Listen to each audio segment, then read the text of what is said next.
semester. So some students will go for the semester, and then when they break, then another set of students will go, but not with the same teachers. Do you feel this would be a solution to the problem that we are currently facing? Because this project is calculated to run for a period of 5 years. But many people have said that it is not, but many industry players on the ground, the likes of Aheto Chiga. He is a former director of the GES. Actually, former director general. Yes, former director general of the GES, Charles Aheto Chiga, and also, not just him alone, Angel Kabonu, who is also the president of NAGRAT, is also saying it will not work. So the people on the ground are saying that, you know what, this is not I beg you say some of the people. Some of the people on the ground. Okay, but then, to be fair, it appears those saying it will work are more of a tertiary crop. Look at the likes of Professor Ade. Yeah. He is the rector of GEMPA. So at the senior high school level. Let me also add, Professor Anna Moamensa, former vice chancellor of the university that trained teachers, University of Cape Coast, that trained teachers. You are just confirming my point, that those who seem to be supporting this agenda or this shift at the secondary school level are more or less at the tertiary level of education, but those on the ground at the secondary level of education do not seem to be in favor of this measure. Let me start with you, Honorable Rashid Pearl. Before you go on, I can also say that Mr. Ansua, a former Director General of Ghana Education Service, thinks that this is the best thing that can happen. Okay. Well, it doesn't matter who says what. Yeah. You understand me? It doesn't matter who says what. What matters is what is the problem. Have we diagnosed it properly? Is that the only solution? There can never be one straight answer to a challenge. The Constitution has been very generous in saying, let's introduce free secondary education progressively. A government came, you played politics with it, plunged directly into it, without thinking ahead, without planning ahead. And these are the challenges we are facing. We have to understand that. Imagine these 60-something, 68 schools were not built. The problem would have been 10 times compounded than we are seeing it now. So you see, we just have to be careful about the economy, our education, our health. Don't play politics with them to the point where we have found ourselves now. Now, somebody described the situation we find ourselves as a national crisis. It's not. And we need all to put our hands on deck to solve this problem. And we in the minority will do everything to support, to make this thing work. If we think that the shift system is good, why not? We will support it. In whatever way we can do to make as many students as possible enter and benefit from free senior high and be able to realize their dreams, we will do it. But you see, it's not just the fact that you want them to enter. It is the supply side that suffers more than the demand side. Do you understand what I mean? The capacity and capability, financial muscle that the government needs to run the system is much more serious than the fact that students are in and are getting into the school. Because the money is not there. And that's the challenge. That's a bigger challenge. So we should have a multi-pronged approach to this solution. We have to make sure that we attract the necessary income. And indeed, they were on the right path, trying to increase some taxes in order to get this thing done.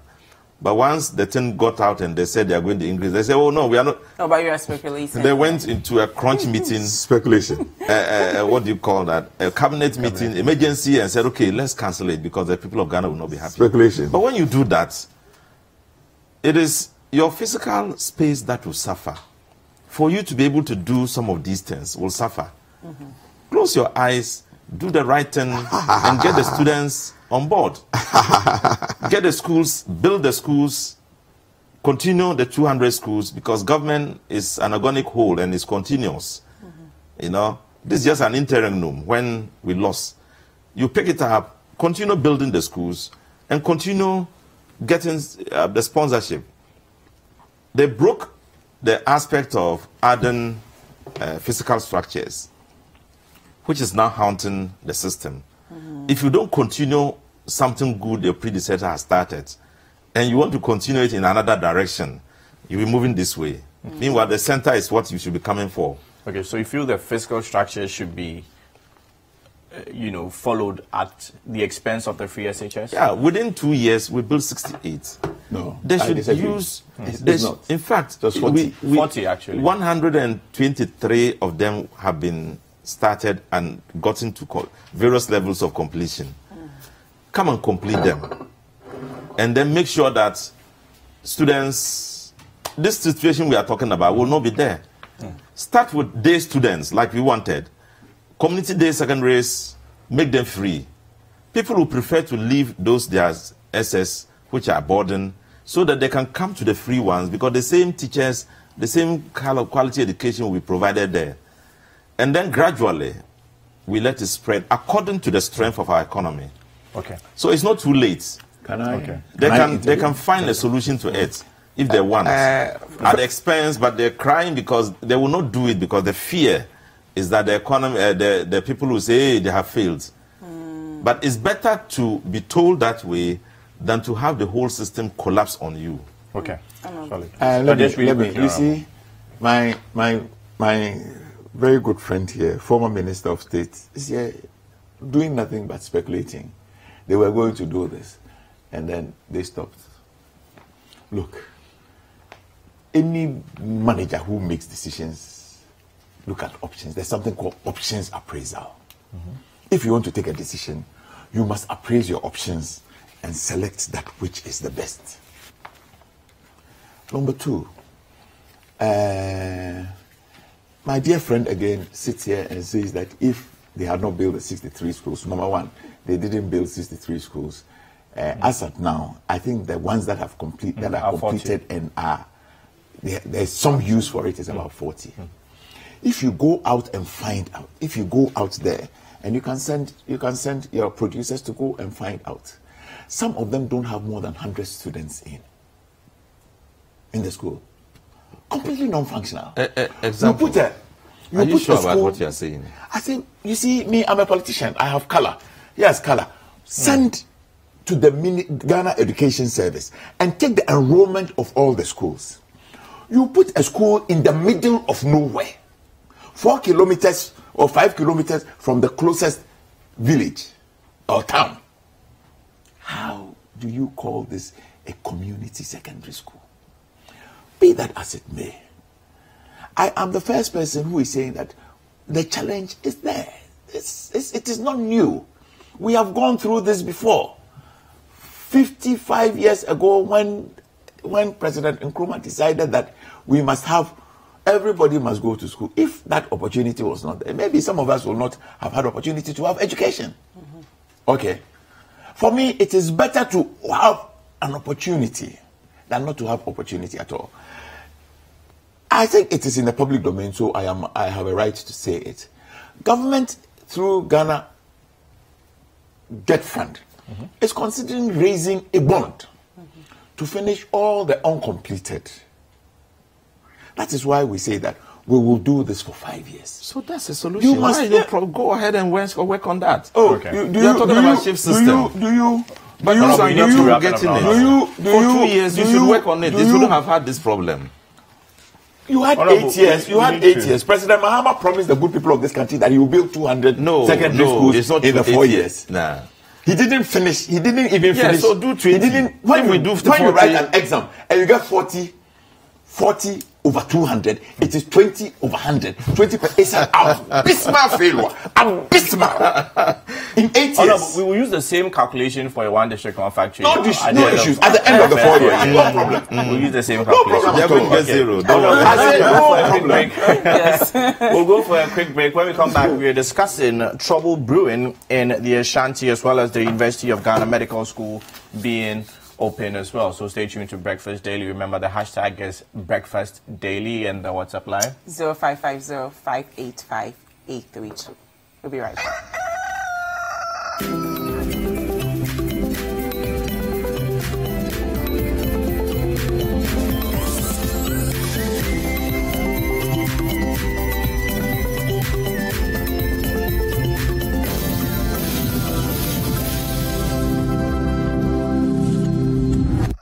They say, why you they love them like this? Oh, I don't know. Hi, everyone. It's Miss V. Make sure you keep watching Breakfast Daily on City TV. Don't go anywhere. Tiptoe. Swag. Jealousy go shame against the bad boy. Jealousy go shame. Whoa. What's up, guys? Your boy Kitty, and right now you are watching Breakfast Daily. Oh, Lord of mercy. Let's go.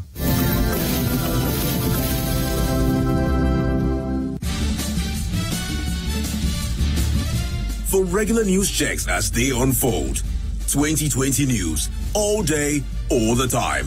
Politics, sports, entertainment, business, and more. 2020 news. We bring you the world in 20 minutes. And that's all the news in 20 minutes.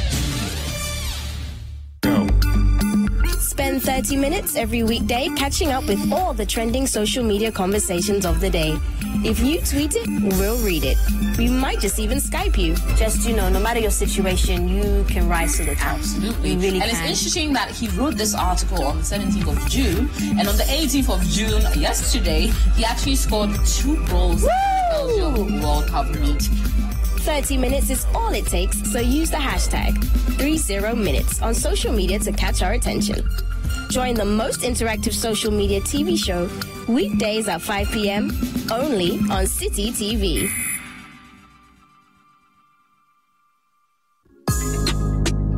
Every Thursday night on City TV, you're welcome to join women from different backgrounds and opinions as they weigh in on your relationship issues. Watch Sister Sister as the ladies get real with issues about love, marriage, betrayal, sex, dating, trust, finances, and more. Join Jessica and her sisters for City TV's all-women talk show, Sister Sister, every Thursday at 7 p.m. Also, live on 97.3 City FM.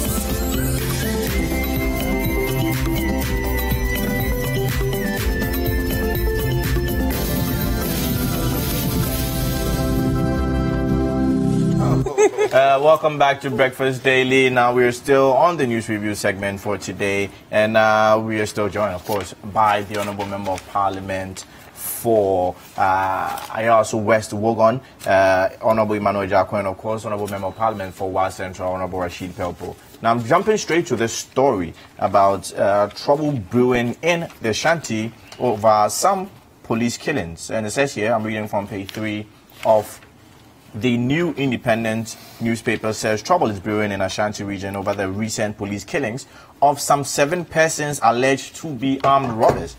And it will be recalled that some of the 7 persons were on Tuesday shot dead by the police near Ahwian Kwanta on the Kumasi-Obuasi road under the assumption that they were armed robbers. But barely a day after the shooting incident, the angry Sakin Zongo chief has through his Sakin Zongo chief has through his palace rejected the claim by the police that the 7 persons gunned down by them were armed robbers. So the families of at least 2 of these people have also come out to say that they are not armed robbers. I think we'll start with Honourable Rashid Pelpo on this story. It's difficult to comment on this because I like to support the police in their struggle, their fight against armed robbers. And I don't want to discourage them in that determination. But I also deplore the situation where innocent people are hurt this way, to the point that you can't repair the damage. Because when you kill somebody, that is it. So what I would say is that the police should re-examine themselves and just make sure that the people, your targets are the kinds of people you think they are. Because, for example, when you confront people and they are shooting at you and you fire back, then it's understandable that that's what you should do. But where you confront people and they are not shooting at you, they are submitting themselves to you, and you fire at them and you kill them, that is unacceptable. So let this thing get back to the IGP for them to examine, investigate to know exactly what has happened. Were these people found in action in armed robbery? And were there people who were suspected, strongly suspected, and they were fighting back the police and shooting at them? How come the police opened fire at them? What can be done to avoid a situation like this? So that we don't have to be killing people who are innocent. But armed robbers are a danger to the society. I'm launching something in my constituency, and I know you'll find it funny. I'm encouraging all those thieves and armed robbers to exit the job, and then they call themselves Association of Former Thieves and Armed Robbers. When you do that, I'm going to give you everything you need. If you want to train as a fitter or an engineer, a local engineer, I will pay for it. If you want to train as a seamstress or a tailor, I'll pay for it. So just make sure that you can prove that you are an armed robber. Nobody. I mean, there's no going to be police action against you. Once you are not going back there and you have exited, you have the association, and then I will rebrand it, and then I'll help them. Because when your mother gave birth to you, he didn't say that I pray that this my son will become an armed robber. No. He prayed well for you. You should become a lawyer, a doctor, a good man in society, a pastor, an imam. A teacher. Good things, a teacher, a nurse, a journalist. A very good journalist, or to be an nurse. One of them. They still cover their faces. So, once they prayed for you this way, hopefully, you should get close to something like that, but not away completely and hurting people who are like that. So, try and get back to the ambition you had when you were a child. I'm willing to help you to build yourself. Don't go hurting people for money. Come, so we can put you in a trade, give you small capital, so you can start doing something. I will sacrifice everything I have. Wow. And then help them. What number should they contact if they want to access Not Ghana Armed Robbers, so my constituency. I've announced it on air in my constituency every time. Okay. Yes. All right. So just your constituency. Yeah, so I will encourage all MPs to do the same. Get them out of the streets. Over to you. And then, I've heard. Let me say this. Look, even in the most advanced democracies, policing is a big challenge. Yeah. 2 years ago, in the most, quote unquote, the most democratic country, in Ferguson, was it in Missouri? Yeah. All hell broke loose because of the way police shot at. Was he an armed suspect? Was he armed? No, I don't think he was armed. You understand? Just last week, something again happened in Chicago. I have seen the thing played by the police. Did the man have a gun? Was he going to pull out the gun? And all of this. I think policing is a very difficult enterprise. Extremely difficult enterprise. I have looked at some statistics. I have looked at the number of police people that have been killed in the line of duty. Okay. It is not a peculiar situation here. World over. Just keeping law and order, making sure that all of us can sleep in peace and quiet, poses a threat to some people. Okay. So we must draw a very fine line between what they need to do and whether they go over and beyond what they have to do. I think every police establishment has operating procedures, okay, rules of engagement. To the extent that they follow the rules of engagement, that should be okay. But if they go beyond the rules of engagement, then it poses a major problem for us. Then it becomes not too good. Okay. My view is that this matter must be thoroughly investigated. How did they react? What was the tip? Did they act on intelligence? Did they have a tip?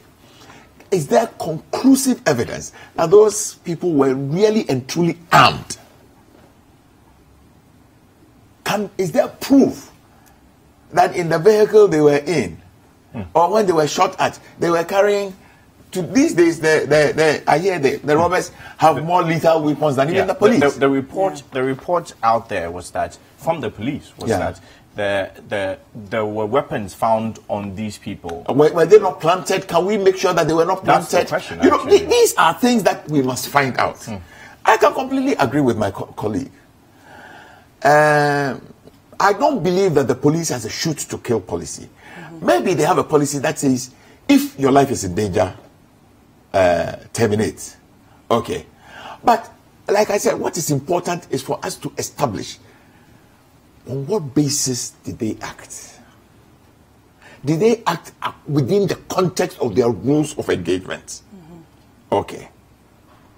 And if there is conclusive evidence that these people had done an operation somewhere, okay, and they were coming back, or they were going to do an operation and they terminated it, okay, even then, do you really need to kill all of them? At least when you shoot 1, 2, and the rest surrender, arrest them. You understand? So that you can... And then you can even get better information and all of this. If you kill all of them... But I say it is difficult for us to sit here as panelists and make value judgments on the matter.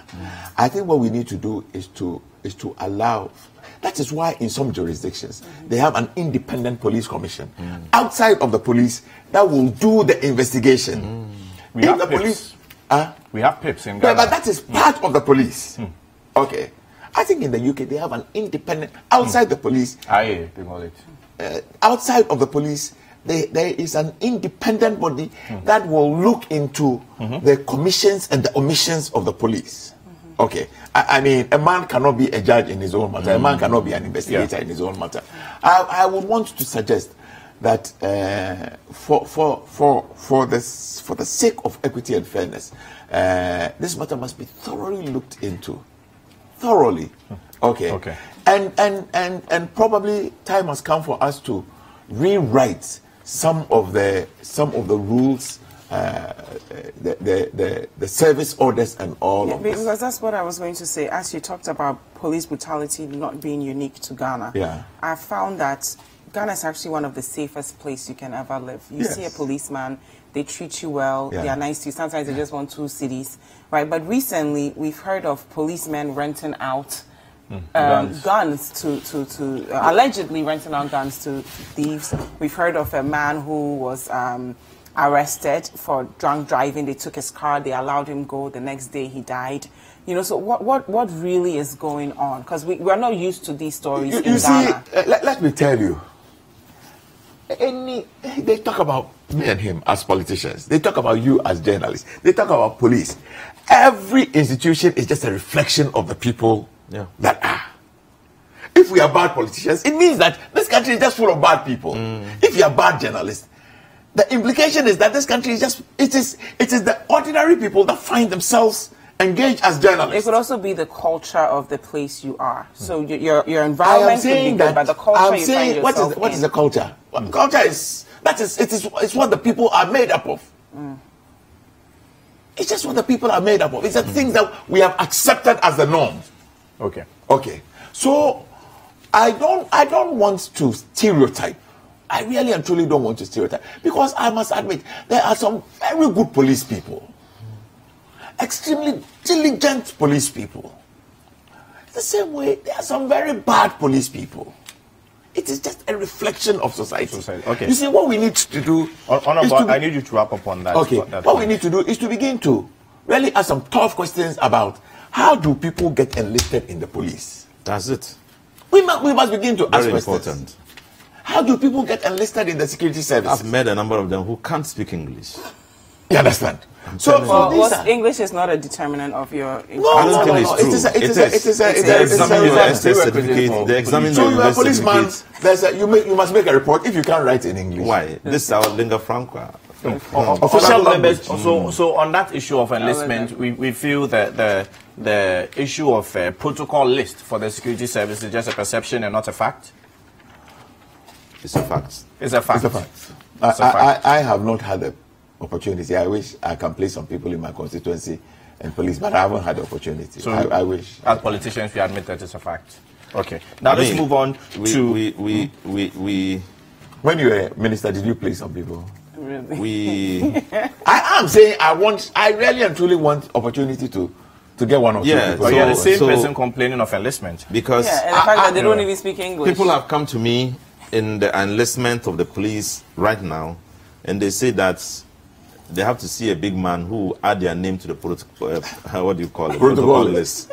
So it has moved from perception into reality. Okay. Now I'm looking at page 17 this morning of the Ghanaian Times, and it's on the UG Medical Center. It says the University of Ghana Medical Center yesterday commenced operations after a long wait. So so there's a 10-member interim management committee for this particular facility, and it's going to take, okay, I'm just reading from this. Opening the facility yesterday, the chairman of the interim management committee, Dr. Barr, said the facility would be, says the facility would be used for referral cases and not for walk-in cases. So basically, we are looking at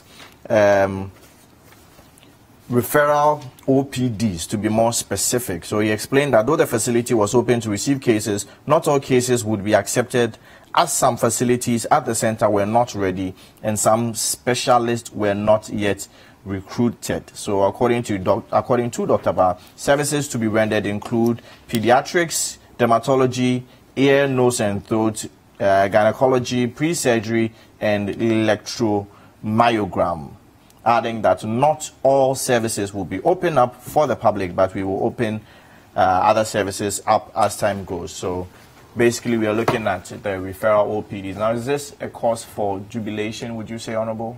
Yeah. Finally, we have seen what we have been asking for. I mean, we knew all the while that this could have happened, but was not happening because of controversies that were avoidable, you know, as to who was going to be the manager and et cetera, et cetera. And another complaint that we needed usable, how do you call those materials? Consumable materials which were not available. But we now know that at least some amount of work can be done when it is open. And it drives the hospital to now go in for the things that they have, they would need to complete it. Okay. And it will put pressure on government to work hard to get things done. So the opening is a very good thing. It's going to be is going to boost our capacity to treat Ghanaians and to deliver good health.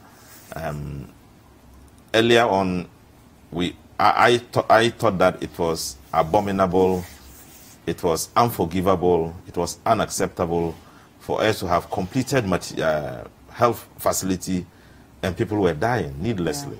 Yeah. No, so we have done the right thing. Doesn't matter even if it is late. It's still good that we have done it.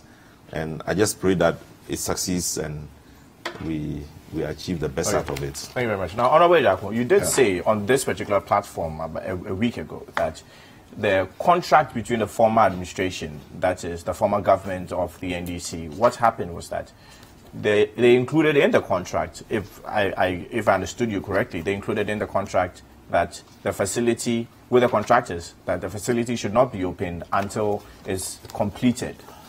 No, I use the word turnkey. Yeah. And that is what it implies. It's a turnkey project. Yes. When you say it's a turnkey, it means that I will hand over the key. When I hand over the key to you, then it is ready for use. Exactly. It is not ready for use. It's ready for use. They are using it. So then it may not be operating in full capacity, but it's okay. Can I go on? Yes, please. Please do. You see, let me say that I am very happy. The facility is in my constituency. I am happy that we are moving into a situation where we will have a quaternary health facility. First and foremost, we must... tertiary one. Not a tertiary one. It is a quaternary one. First and foremost... It's a teaching hospital. Yeah. It is for advanced teaching. It is not for all kinds of teaching. When you read it, Dr. Anafi Asamoah, a retired Deputy Director General of the World Health Organization, and I am very proud to say he's my classmate from Prempeh College. Okay. Stated very clearly, it's not a walk-in clinic. They will only take very specific referrals, even when it is fully operational. It is not like just another Korle Bu. Korle Bu is a tertiary. When something cannot happen in Korle Bu, then they will refer it to a quaternary center. Okay. Very specialized, high-end things. Okay. So you don't need to go abroad. Some of the things that you can't do, we can't do here. Okay. We can do in a facility like this. And I'm happy to say that it is not just in the public service that things like this are happening. And I'm not advertising for anybody. When you go to Labone, there's, I think it's called MCare or Eurocare. They are doing things that has never happened in this country. And it is privately owned. Okay. Things that in the past you would need to travel abroad to have done. But some private money is doing it here. And I am excited about it. Okay. I think that there are two issues at stake. It was made to look like, oh, we have finished. It has been commissioned. And when you came, you have decided not to use it. No. It was, when they say it is finished, we need to... I just wish that you don't go back there. Just... Because if you were operating it only at the OPD... Honorable Rashid Pelpo, I'll give you a chance to make a rebut, so maybe you can take some quick notes. And when immediately he finishes... You should not. You should say things I will not need to rebut. That's what I mean. Okay, but we can't limit him on I beg you can't limit me. We have to... Okay. You see, I think it is disingenuous for anybody to make it look like we finished it. And when you came out of spite, you decided that no. You mentioned some machineries that needed... I say the document is here. I will leave it for you. It's a public document now. Okay. Look, the last time I came, I said, or let me say this. When they opened it, Dr. Samwaba was very specific. He says that we can only do some OPD interventions. Pre-surgery, we can't do the surgery. We can only do the pre-surgery. We can only do pediatrics. We can do some ENT. But there are many other things this facility must do that we can't do. Along the line, we can do. We can't do because it is not ready. It is not ready for use. I am happy that Parliament has passed the loan so that we can get the things. At least it tells you, phase 2, consumable drugs and non-drugs. Consumables, drugs and non-drugs. Provision of consumables for both start-up. Did you get the word? An operation planned 2 years. If you don't have the start-up consumables, how do you operate it? So the phase 2 was to bring the consumables. Yes. So now at least we have opportunity. I last week I came here. You have a very advanced MRI. You don't have the consumables. You have an instrument that will do cardiac catheterization. You don't have the. How do you do it? The machine is there. It costs $1 million, but you don't have the consumables. Let's not pretend that somebody is doing it out of purpose. It is not there. But I'm happy that we are getting there. I'm happy that there is, probably we are just doing 5% of what it should do now. It is a start. It is important, I want to state that it is important to say that nobody does this on purpose. Maybe the last one was about management. And who says how you manage a public facility is not important. This, we like it or not. Like the university. It's a public university, but it is managed privately. So who manages it? Let's ask ourselves. Let's focus on the 10 key really briefly. Yeah. What is then the effect? It's supposed to be a 10 key project, but what is then the effect of it? You know, pressure from the public contributing to it being open now. I don't think that when you read Dr. Samwaba, they are not going to touch anything that they need not touch. So it won't affect the 10 key agreement? No, it won't affect. Okay. I mean, if I sit on the table and I have a referral, a pediatric referral, and I'm not going to use an MRI because I don't have the consumables. There is another one. It talks about to provide a complete 11 kVA substation on the UG campus and close to the UGMC to cater for the needs of the hospital. Currently, the UGMC is connected to a temporary line. You can't depend on a temporary line we have borrowed money, almost $300 million to do this, and you're using temporary electricity. Something happens, the contractor will come and tell you that, why do you want to hold me responsible? You understand? So it is a process. I want to debunk, I want to say with all the force I can say that nobody purposely stopped this. We were not ready. We may have completed it in the main, but it was not ready for use. We have started. Today, probably the usage is 5%. But over the period of 18 months, I am sure we can scale up and have it fully operational. I would want to have a situation like this. Look, sickness and all of the illness, it will come to all of us. I'll be happy that if something happens to me, even if you can afford the flight, to prepare and go to a center in the UK will take you 24 hours. You might die in that 24 hours. But if there's one close here and you can get there in an hour, you will save your life. Thank you. Who says that all of us don't want the good things? Thank you very much. Honorable. Well, I've always said that explanations are no solutions at all.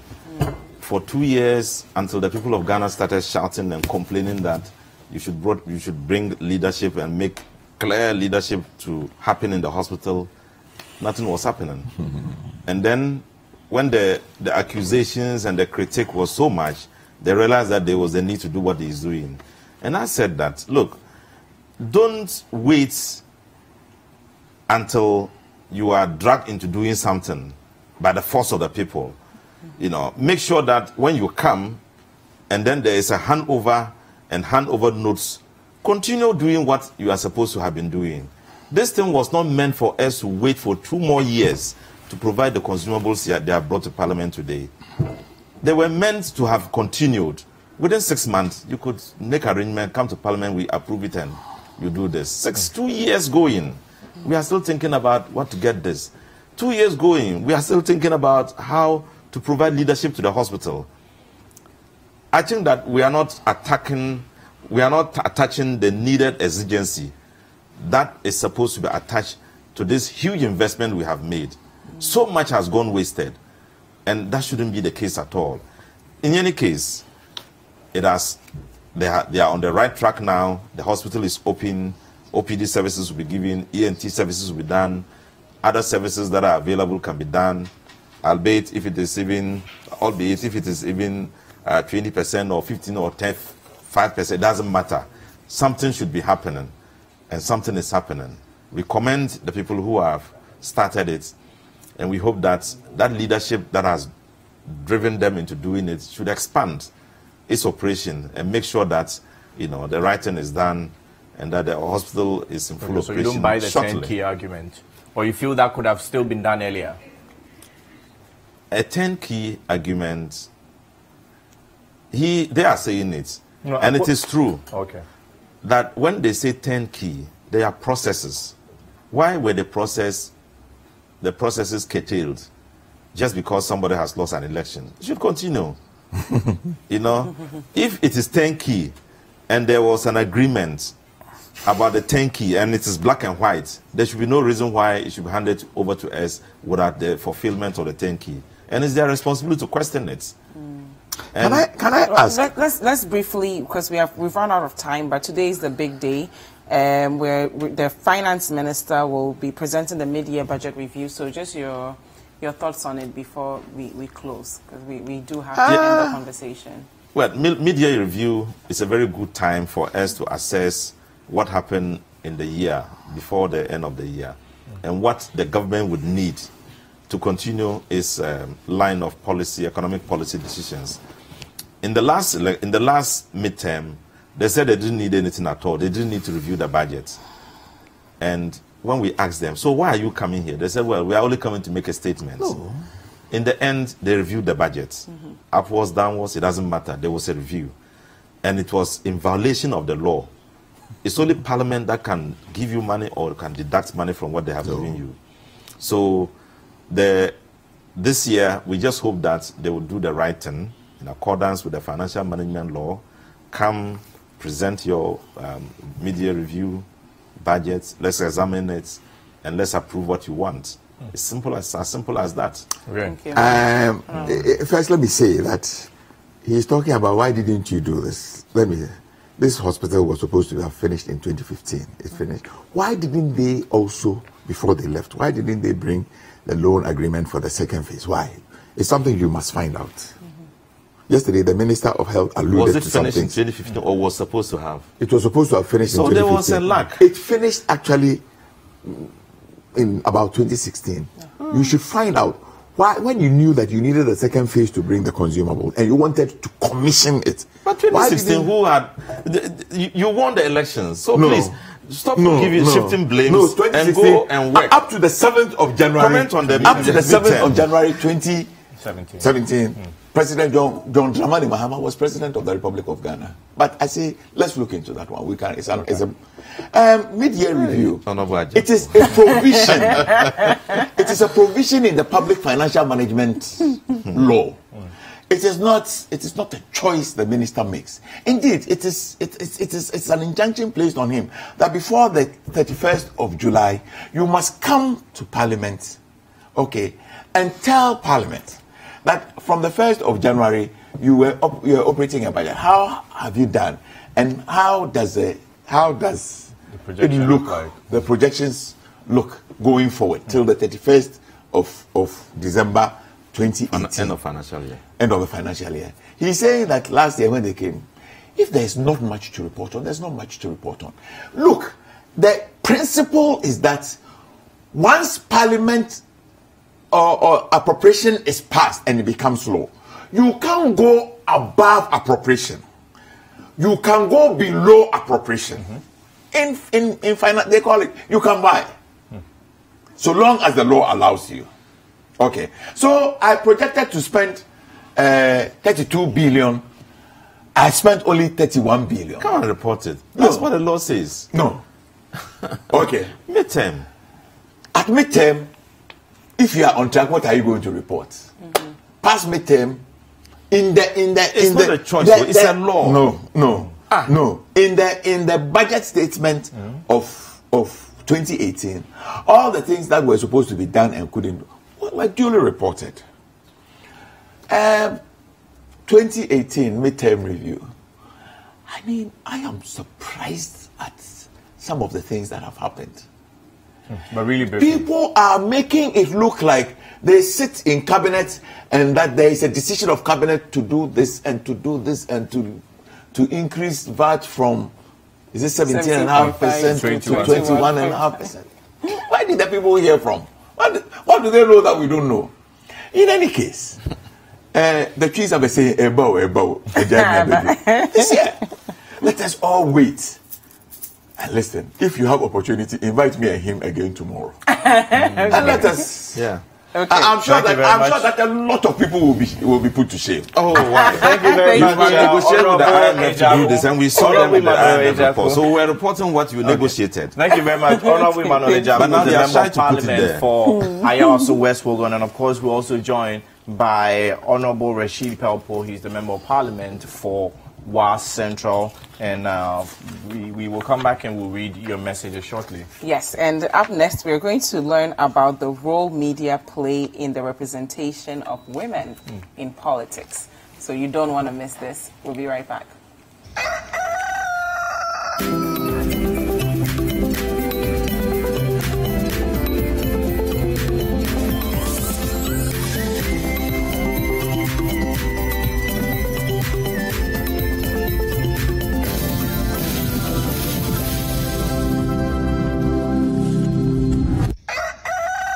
Hey family, my name is Joe Metal and you're watching Breakfast Daily on City TV.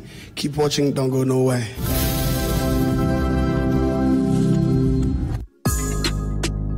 Every Thursday night on City TV. You're welcome to join women from different backgrounds and opinions as they weigh in on your relationship issues. Watch Sister Sister as the ladies get real with issues about love, marriage, betrayal, sex, dating, trust, finances, and more. Join Jessica and her sisters for City TV's all-women talk show, Sister Sister, every Thursday at 7 p.m. Also, live on 97.3 City FM. Spend 30 minutes every weekday catching up with all the trending social media conversations of the day. If you tweet it, we'll read it. We might just even Skype you. Just, no matter your situation, you can rise to the top. Absolutely. You really and can. It's interesting that he wrote this article on the 17th of June, and on the 18th of June, yesterday, he actually scored 2 goals in the Belgium World Cup meet. 30 minutes is all it takes, so use the hashtag 30minutes on social media to catch our attention. Join the most interactive social media TV show weekdays at 5 p.m. only on City TV.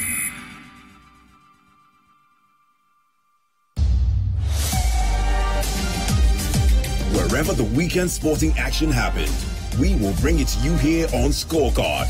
Every goal, every dunk, every punch, the winning strides, and the winning volleys. International media, he said, look, wait, sit and wait. Let me have a meal with my people. And I think that's the same cool, it's the same organization he brings to the field every time I've seen him play. He looks to me like somebody who's played over 50 caps already. Okay. But this guy has barely played over 25 caps for the national team. All of the weekend's action in one place. Scorecard, every Sunday at 7:30 p.m. prompt on City TV.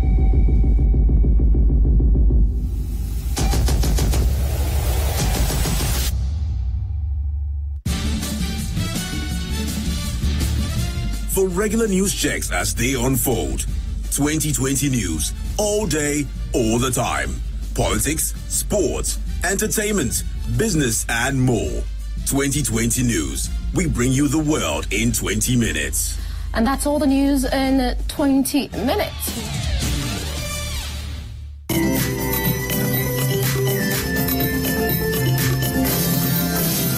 Good morning, Ghana. Good morning, world. You're in tune to the Breakfast Daily on City TV. Stonebwoy says so. Keep it locked. Don't log off. Beep.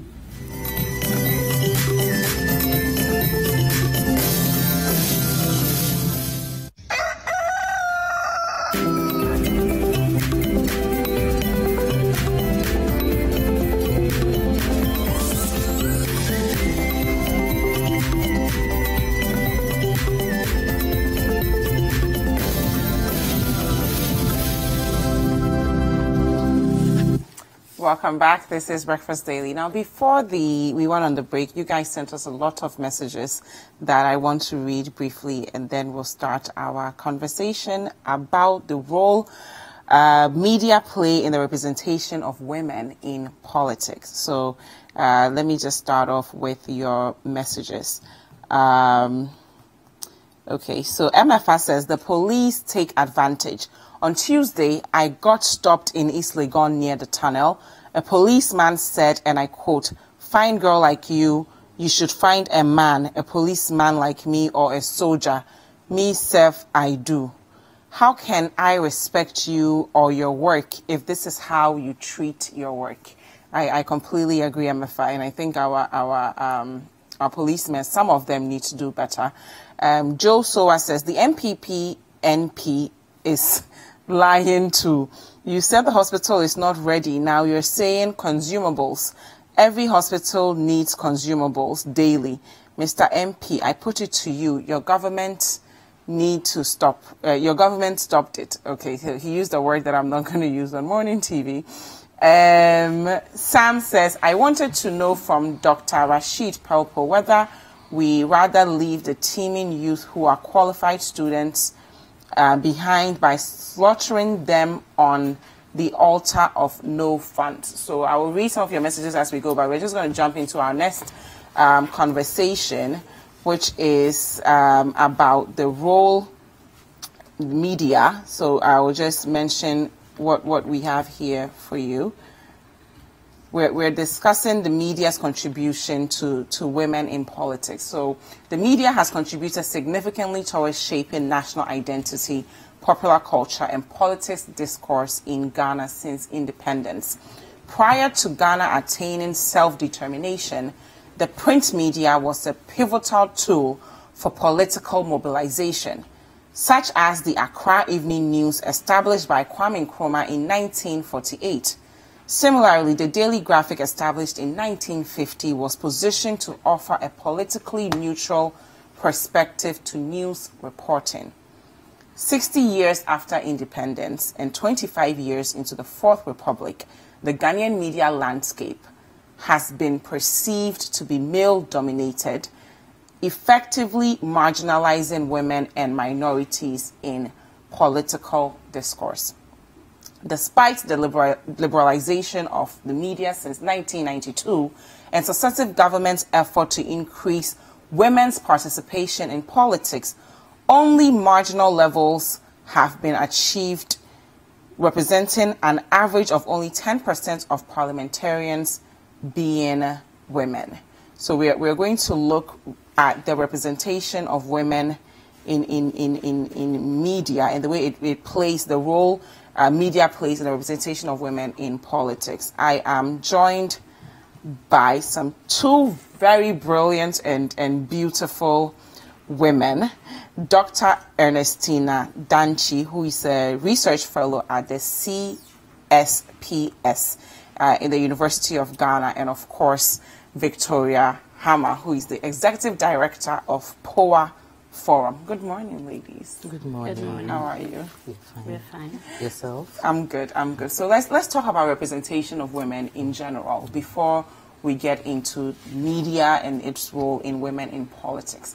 Have we made progress in time, just seeing women in positions of power? Thank you very much. Well, yes, if we are talking about marginal improvement, then yes. But if you're talking about effective improvement, and then there is a problem, because as you read the prose, since even let's talk about the Fourth Republic, about 25 years on, our media has grown, as it's been democratized, and we have a lot of participation. But when it comes to how the media represents women in politics, that there have been some studies that have shown that it's not in parity to the male gender in politics. So there's a lot improvement needs to be done, because there's a conversation to increase more women in participation in politics, because it's a global conversation that, for example, I think there's a global conversation that countries must have about 30% of their parliamentarians being women. Yes. And Ghana would calls itself or prides itself to be, the forefront of democracy, especially in the sub-region. We can be proud of that statistics as well. I think the last elections we had about 37 women in parliament, so that represents about 13.something%, is way below the global expectation. So yes, you should also understand that when it comes to that situation and how the media represents women, you must understand it from a holistic point of view and historical point of view, because the media is a reflection of society, and the general discourse, as in the representation of the two genders as we have now in Ghana, is asymmetrical. And so the media, being a subset of the broader society, also holds the views that the general society holds about women in politics. And I think that's what has affected, or that's what accounts for the inequalities when it comes to women representation in politics or in public spaces. Okay. Now, Doc, let's look at the media landscape in general. Do you think we've improved? I mean, you're a woman, you're a doctor, you're killing it, you're inspiring other women. Should we celebrate some milestones? We definitely should, because celebration milestones is a way to tell yourself that, hey, we have gotten somewhere and we can do better. Because not celebrating, we always tell yourself we are not doing a lot, and then, well, if you are not doing much, we stay where we are. And so there has been a lot of, we have done much when it comes to the media landscape. Now with the multiplicity of media outlets, there are so many, so it should be a blessing, because the media, it's not for any, it's for good reasons that in most places the media is known as the fourth estate or the fourth power, the fourth force when it comes to, so informally in the political space, because when you take our executive, legislature, and then our the judiciary, the media is the next. I mean, they make or break the country. Yeah. And for us, we have so many media outlets, and that should be the blessing, because media is supposed to be putting out information. It's a medium of, I mean, bridging the gap between the people and then the governments or the people who govern us. So with all of these media outlets, I think we should be blessed as a nation. And we have done a lot with freedom of speech, people being able to express themselves. In that regard, we have. But what we have really done with the media to support the advancement of society, whose causes are not being advanced by the media, because we have changed our way of doing things. We speak freely, we don't really care what we say, we are inciting people. So it's the whole culture, the practice of the media now that is large outlet or room for media to operate in the country. It's in every way you look at it a blessing to our phone-in programs. It means people are listening. And so when it comes to women participation in politics, it's very, very important what the media does, because they are running they are running the show. When yes, to put it mildly, they are running the show. It's what they feed the people that the people hear. So what are the issues you are putting out there? And that has been our problem with the media. We have to celebrate as a country how, was in some places, they could shut a whole media system down.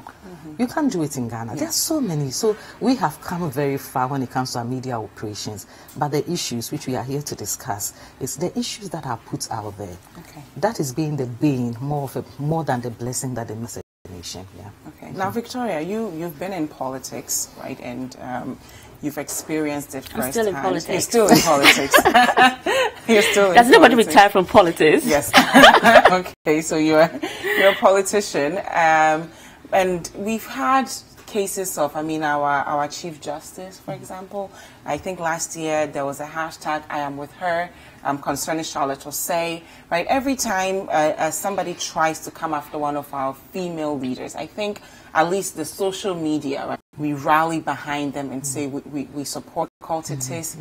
Do you think it's enough, at least beyond social media, traditional media? Have we empathized with our women in politics, from your experience and what you've realized and noticed? Okay, so thank you. These names you mentioned are not government. Yes, they're in government. And then yes, the issue with this is that the support that seems to be generated when some of these persons encounter some situations in their line of work, you realize citizenship. So it depends on which you have such calling. So it's not a general thing because we believe that the person is a woman and needs to be encouraged. I think it's partisanship consideration. So it's quite limiting because the conversation must go beyond partisanship and to a large. But I think that. What do you mean by that? How it's engaged? Oh, because politics is very competitive. It's a democratic process of elections. So right from the start, women are excluded. Before you can contest for an election, you need to invest a lot of money, and so there's a lot of marketing that goes in there. And most women do not have. If you look at the private capital ratio, men control about 70% and women about 30%. So right from the start, you know that if women are investing 30% in themselves, in political processes, they are completely instrumental encouraging economics. You can't exclude the media from the broader issues of society. I mean, you're a media, you're a Ghanaian woman, and you were relatively young woman. So you whatever ideas that the Ghanaian society holds about women, you have the same idea. So we have to look at it beyond the media. The social cultural outlook of our society towards women must be addressed. Okay, let's talk about that. What's the outlook right now? Because I think for the fact that all three of us are sitting here today, there's some progress, but it's not enough. Right. So what is it right now? We're having an informal conversation before we came here, that if a woman finds herself in a public position, public space, there's a question about even her marital status, question about even after you're married, does he have a child? If you don't have a child, it's an annoying dinner. But nobody asks a man that. Nobody asks a man that. So there are lots of traditional roles that people believe that women should be ascribed to naturally, like caregiving roles.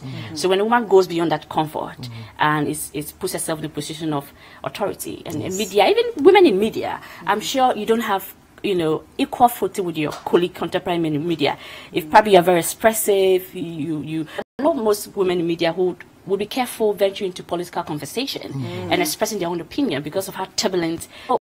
It's in every space, whether it's media, whether it's in politics, whether it's in the corporate world, whether it's the religious sector, even the academia. I'm sure she she can express more of that. So it's everywhere, and that is why the conversation should be expanded to look at the mindset of Ghanaians towards the genders. That gender is a role that society ascribes to the various sexes in this case, and so it can be enhance if we believe that once we change the rules, it can go for the well-being of the entire society. Okay, thank you, Doc. Now let's talk about the issues, right? Both and the subtle ones that still affect women in our society in general, and then maybe in media and political participation of women. Okay, so I think I will just take off from where Vicky left off. That it's sociocultural. I mean, it's our social organization. So women are supposed to be in this space. Even though the boundaries are blurred sometimes, but when it comes to some spaces, and when it favors whoever is in charge, then, so when a woman is, so long as she doesn't come towards where I am, I'm fine. So you go to corporate spaces, and then mid-management, there are so many women. So then we pride ourselves, women are doing well.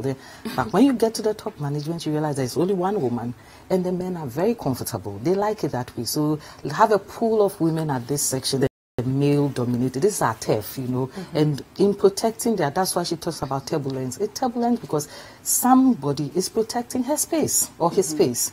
And so long as you are coming into that space, you have to win. We have to fight, and then the media doesn't help it.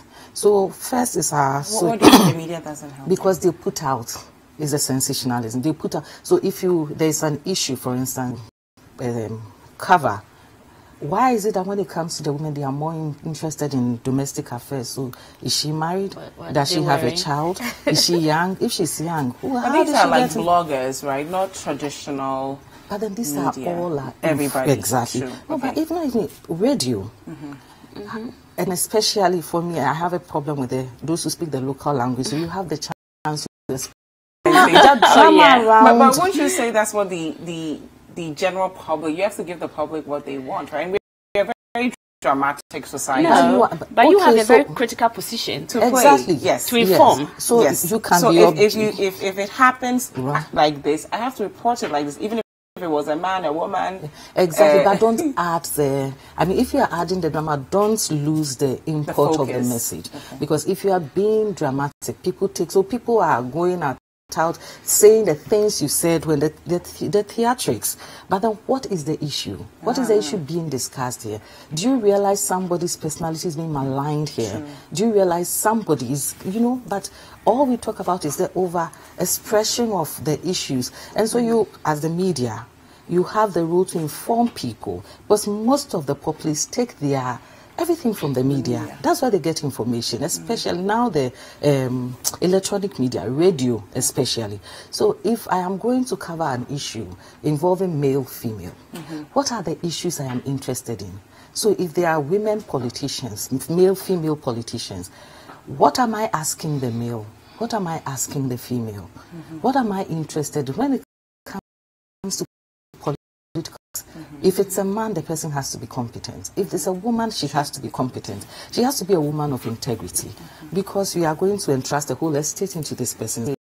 I contract sees. So we want integrity. So if you are asking the woman about integrity issues, you are asking, but then when you go into character traits, when you go into personality traits, when you go into what is she wearing? How does she dress? How does she appear? So the woman has a double challenge of, plus my competence, I have to be very mindful of what I wear. True. Because I can't freely wear anything anywhere. People are going to talk about it. And the headline. I have 3 years ago or something, I just told myself, wow, this will be a very difficult space. To Occupy Ghana had their regular cooking women who, the next wearing her gym with this, and then they called it a bitter, whatever, jilted by. So she's doing all of these because she's bitter, she's been jilted by a man. And this is the headline of a traditional newspaper. So if this is the report, why is it that the men who were, the other men who were in Occupy Ghana, there were more males than female? We are not saying, it's not for equality. We are not saying once the woman was portrayed that way, the man should, but just fair coverage. What are you asking the man? What are you looking out for in the man? What are you looking? So if you are not asking the man, don't ask the woman. Why does the woman having a child? So we are questioning, is she able to play this role? Running a family and this. Okay, let's see. So everybody, this thing, people come to tell how embittered or she's prioritizing her ambition, how wayward her children it's are. Funny because you mentioned that, because I watched an interview with Gabrielle Union earlier this week, and she talked about how I think it was one of these doctors that asked her, how do you manage all of that? And she's like, I stopped asking. Exactly. Nobody asked my husband, how do you balance work and life? Why does it so become, why does it become that? an issue when it's a woman? Why is it nobody asking, what is she bringing to the table? Is she able to do this? What kind of support can we lend her? And we all know that the political space is a male-dominated space. So when there are few women, the media chooses. It's a choice for the media to say, this is admirable. And that's the route we are going to go. It changes the narrative. It changes how they portray these women. It changes how they put their issues out there. They are less concerned about what they are doing at home, who they are feeding and who they are not feeding. They are less concerned about what they are wearing. They are more concerned about, wow, how did this woman push through to get here? How do we push her to go higher? So the media is very responsible. But like I said, we have all these media outlets, but the issues, what are we interested in? How are we pushing the women? You know, so we are not saying, oh, once you find the woman, do the same to them. No, not the equalizer thing, but just fair coverage. Let's represent the issues when it comes to political interested in, and let's do that for both. Fair, then the women can have. But if you keep doing this, people are shying away from, oh, I won't leave my little decent corner and throw myself to these tags. They are going to tear you into pieces. They will start. It's as if they follow you. As somebody will say, you are good until some realize how much they know about you and how much they present. And so some women who can, let me stay in my little, do my academic business and go my way. But then they have so much to offer, but you don't want to immerse yourself in things like this. And it starts from a social organization. So women are not supposed to do this. And some, the men, what are they coming to do? Because if they are, it's a fair playing field. Let them compete. Why do you have to use all sorts of tactics to put them down and then our media is not helping? Because they are the ones that put the issues down. You wake up one morning, you are the headline. And all these issues are about you. What do you do? Okay, so Vicky, now we've discussed the issues. Can you help us understand how the media can empathize more with the average woman and then our politicians, right, our women in politics? When you look at the telco sector, for example, we have a lot of women leaders there, but we even have women who are doing phenomenal in the banking sector, right? And they are not your regular administrative staff; they are CEOs, right? They have high up positions. So I'm not sure how it's not translating into politics. Is it maybe because women generally don't have an interest, and maybe some of them are more interested in the telco space, or does it have anything to do with the way we represent the current women we have that may deter some women from going into that space? Okay, thank you very much. Yes, you're right to recognize some women in these very high-profile corporate spaces, but when you look at it in the broader statistics, it's tokenistic. I mean, the men are everywhere. I think that yesterday, Dr. Domfe, her colleague, mentioned that there was a research she did at the department about women entrepreneurship, and that's about 67% of 64 in Ghana. Yes, are women. Yeah, are women, and and just that few are men. However, the men control more than 70% of the private capital, so it is not representational. There are more women engaging, yes, in business, but what kind of business? They are just business to hand to mouth, and that really impacts society very positively. So then it comes to the point of affirmative action.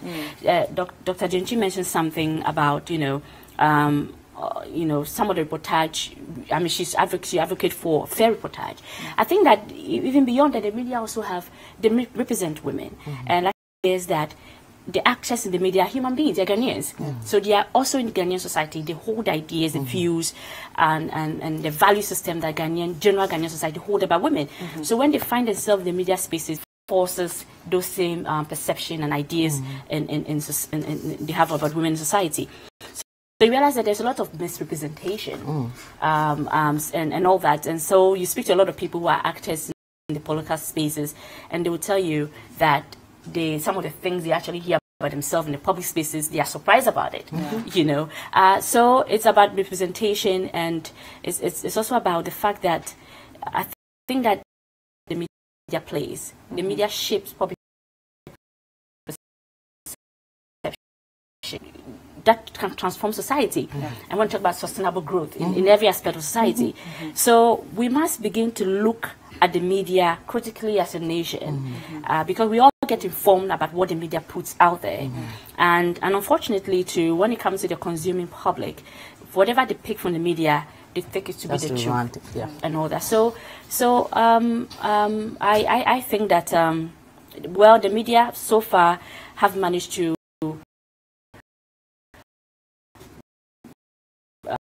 democratic processes in general. But now we have to go beyond that. We have had successful elections in this country, and we are now a beacon in our sub-region. But beyond that, we go to a country like 42% of women in parliament, and Ghana has been in the forefront of independence. And when you talk about independence, is inclusive of women as well. So why then, so many years after independence, do we still have few women engaged in political processes? And it's important to also realize that society, that we support that process.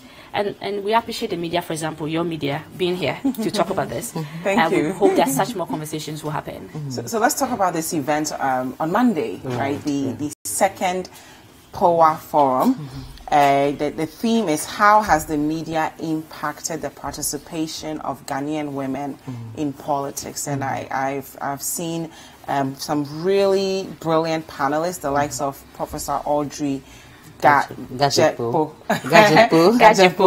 Ivor Greenstreet, Paul Adom Otre, Elizabeth Ohene, and the likes. What should we expect at this event? It's a conversation. It's a conversation that has to be ongoing. So we had a first forum, and this time, because of the critical role of the media, that is, it becomes important. We can't jump this step without bringing the media in.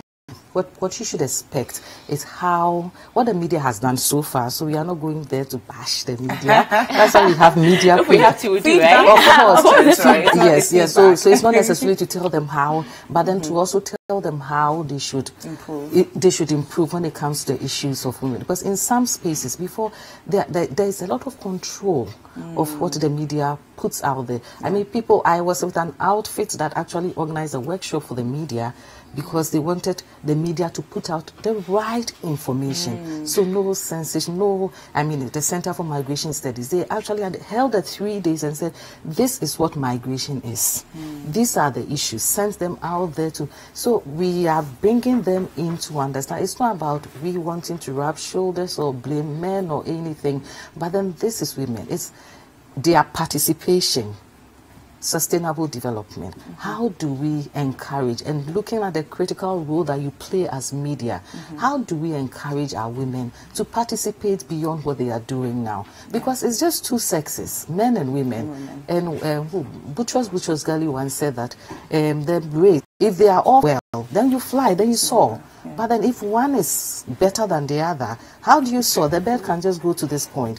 And you have a role to play in making sure that this whole democracy, political space, that is is balanced so that the two wings can be operating. So it will be a call on the media, conversation on the media. If it has to do with socio-cultural, if it's socio-cultural, we'll deal with it. We are going to discuss it. It's fit, so they tell us, the media also tell what has been their experiences reporting on women and all. So it's supposed to be a conversation that won't end with this forum, but then it's a start of to the media and then how they can impact on women in political spaces. I think Vicky will add more. Yeah, she said it all. Yeah, so it's good to have conversations in society because you know, philosophy and all that was built from conversation. I mean, I think that those days of the advanced when Greece has on the presidential debate. Leftists, so we'll see how that will play out, and he's a major actor in the political space. Paul Adomotri is a broadcaster. He's relatively young, so he brings that, he brings that youthful she's a pro, she's a politician, she's a media person. She's been in the BBC. She has enormous experience, seasoned, whatever you can call her, and then she has been in policy and politics. So it's a power-packed panel that we have. And we are hoping that they will be able to give us something to take home about the topic. The reason is that we are actually running a series of women in governance. And so last year we looked at why do we still have fewer women in Ghanaian politics. And this year we took the media, which is a very major, major actor in the political space. And we want to look at how the media has impacted, whether it's positive or negative, and what we can do to improve it. Perfect. Thank you both so much. We are so excited to say that it's the Center for Social Policy Studies, so we are in collaboration with them, and they've been supporting us. They supported us, whatever you read there.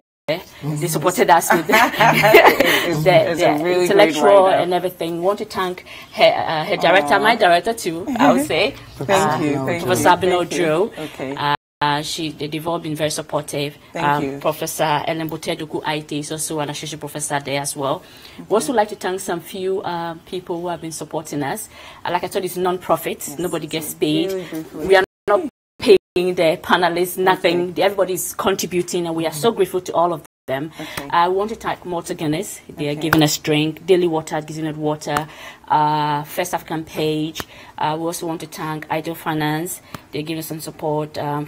Net giving us internet support, Colleen Cosmetics, and Oreke. Everybody. And of course, CTFM and CTTV. We're here at CTTV. The event is happening at the British Council on Monday at 4:30. Okay, and it's absolutely free for all of us. So if you want to get a ticket, just call 055. There's no ticket. You can just come in. For more information, you can just text or WhatsApp the number 055-144-5757. So it's absolutely free. You can just walk right in on Monday at 4:30. Thank you so much, Dr.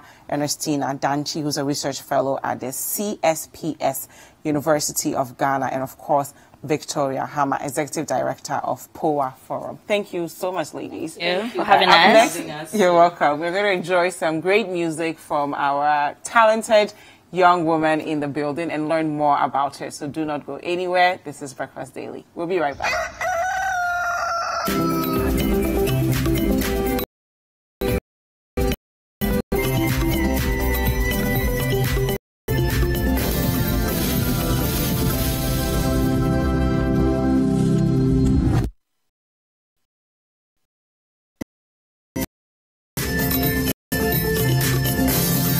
To the Breakfast Daily on CTTV. Keep it locked. Don't log off. Beep.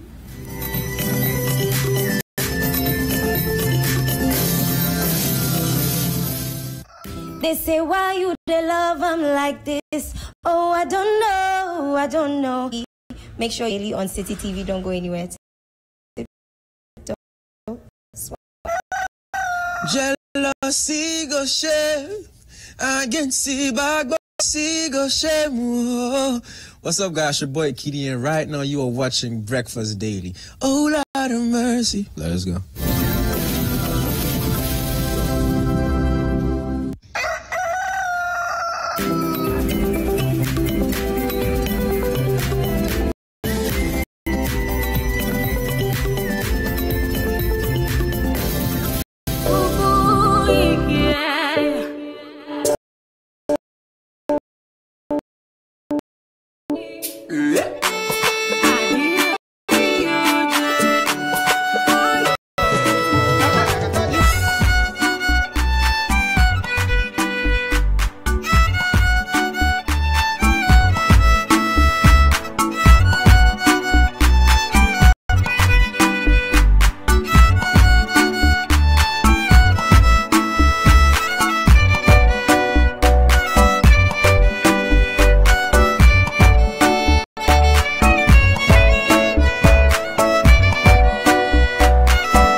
now it's just some guys in the studio had their mouths open the whole time. She's amazing, she's fantastic, and she's here with me on set.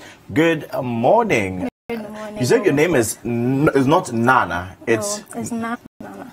Okay, is that your own pronunciation to it, or you're born with that pronunciation already? No. So the Queen Mother in Bigadan is termed Nana. So Nana plus your other name, so it's like a title. Yeah. So okay, so the Nana is a title. So Nana Owi Osabuti. That's my full name. Owi Osabuti. Yes, please. No English name? No English name. Let's see. What you have is a violin, I believe. Yeah, it is. Okay. Are there like various sizes of violins? Instruments and violin. Yes. So this is the biggest among the violins. The biggest among.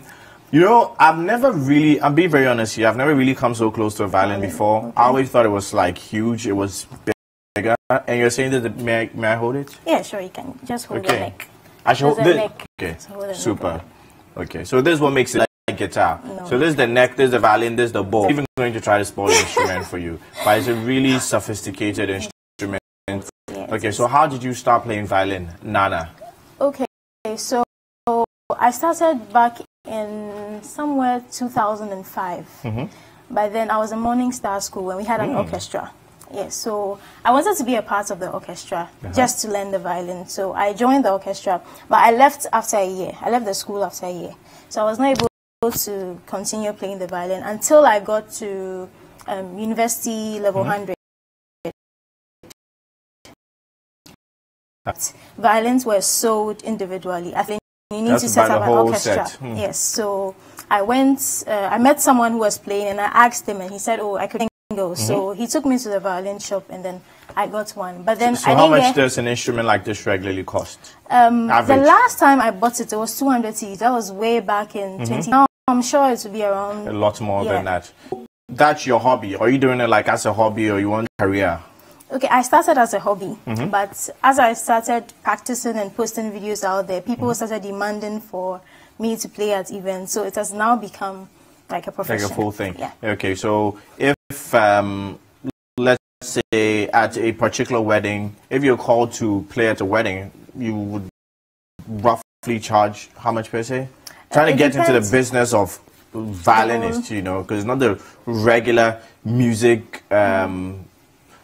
hip life, high life thing that some Ghanaians are used to in entertainment circles, but this is fantastic music that I'd like to encourage more people to engage in or to appreciate. I would have you perform at my wedding. Sure. Would you do that? Fine. Yeah, that would be fine.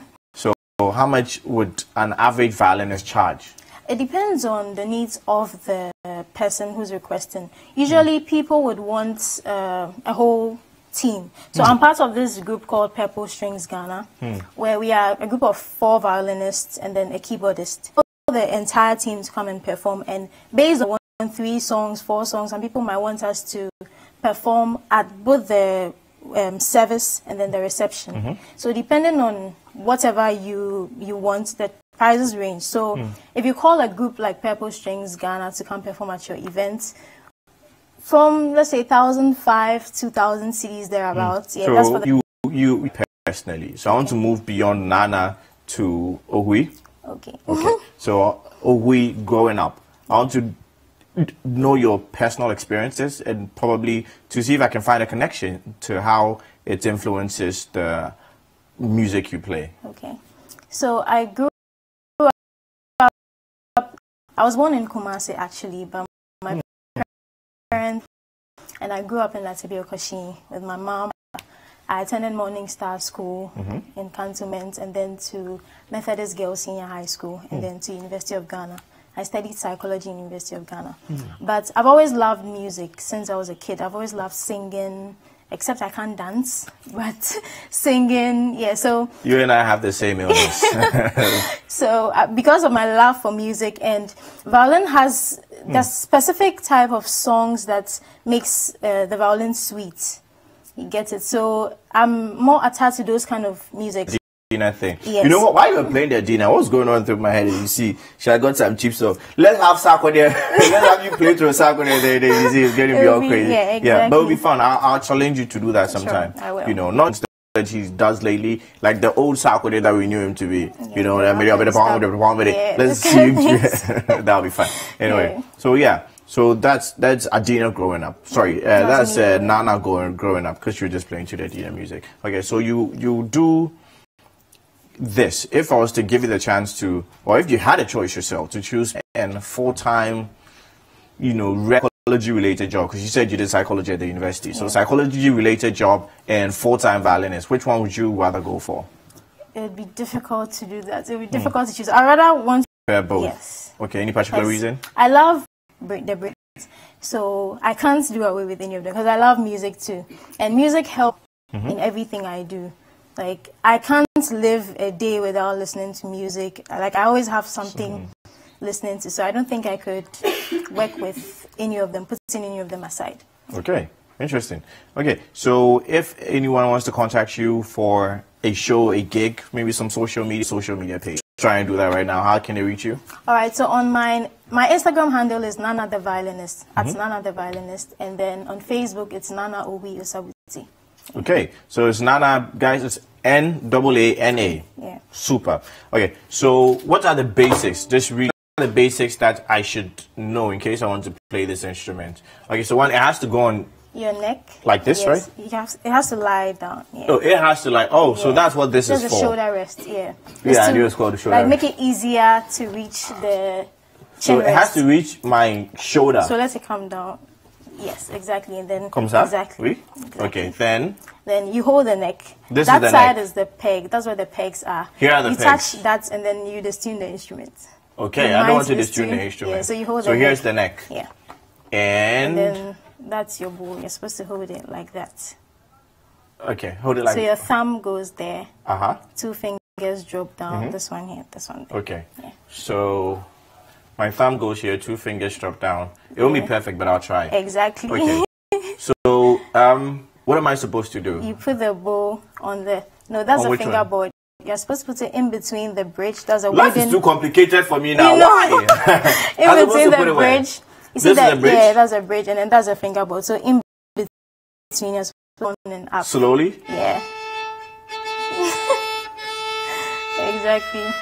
I feel like David playing the harp right now. Thank you so much, Nana, for teaching me how to play the violin. So for you, we are now like a professional team. Nana on all other social media platforms apart from Facebook. Yes, that's Nana Obi. Yeah, Nana Obi Osabuti on Nana Facebook. Obi Osabuti. Nana the Violinist on Instagram. Nana the Violinist on Instagram. Joining us. Thank you. Well, Breakfast Daily continues. I want you to join me in a few seconds, so stay tuned to Breakfast Daily and send your messages, of course. Hashtag Breakfast Daily and 0550 585832. Stay tuned.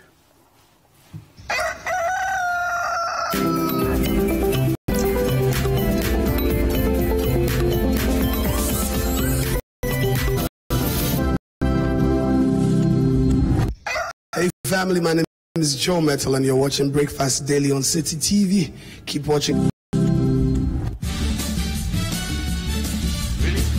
As they unfold, 2020 news, all day, all the time, business and more. 2020 news, we bring you the world in 20 minutes. And that's all the news.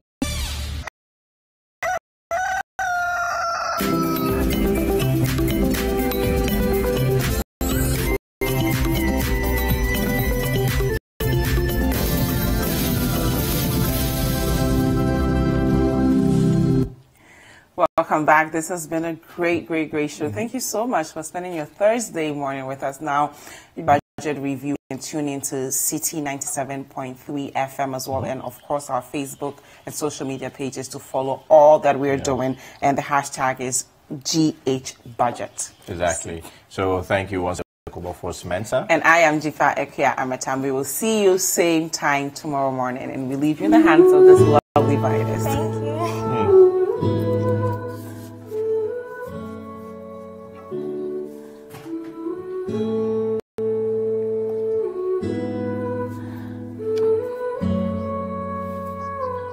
Thank you.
for Nelson Mandela. On this centennial, a conversation with the son Ndaba Mandela about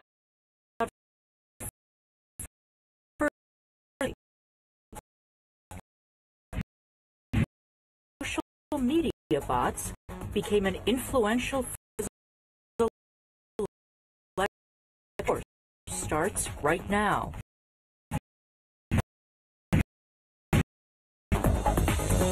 Good evening and welcome. Is Africa 54. We'll have all those stories in a moment, but first, the skies are once again 20 years.